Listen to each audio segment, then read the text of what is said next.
সরকারকে বলতে পারি জিরো টলারেন্স ডিক্লেয়ার করে শুধু বললে হবে না, কাজ করতে হবে এবং উদাহরণ সৃষ্টি করতে হবে।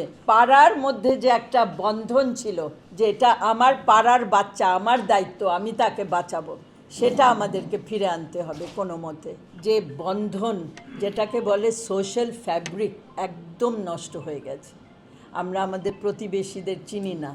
আমরা রাস্তায় হাঁটলে একজন বিপদ পড়লে বিপদে আমরা তাকে আর সাহায্য করি না। আমরা কেমন যেন হয়ে গেছি, এমন ডিগ্রেডেশন, মরাল ডিগ্রেডেশন, এমন আমাদের মূল্যবোধের অবক্ষয়, এটা কিভাবে হলো আমাদেরকে অনেক গভীরভাবে কিন্তু চিন্তা করতে হবে। এটা জানতে হবে যে শুধু পুলিশ থানা শাস্তি দিয়ে এমন ধর্ষণের একটা খেলা এটা থামবে না। আমাদেরকে চিন্তা করতে হবে সবাইকে মিলে যে কোথায় আমরা যাচ্ছি, আমাদের সমাজ কোন দিকে যাচ্ছে। আমাদের অনেক সুপারিশ আছে যেটা উনি জিনাত পড়ে শোনাবে। আমি জাস্ট দুইটা কথা খুব আমি বলতে চাই। যে একটা হলো, আমরা একবার আরম্ভ করেছিলাম যে একটা আন্দোলন, শিশু সুরক্ষা কমিটি।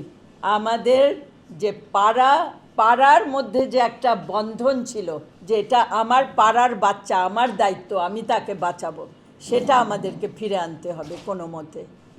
মানুষের প্রতি সম্প্রীতি, শ্রদ্ধা, এগুলো আমাদের শেখাতে হবে।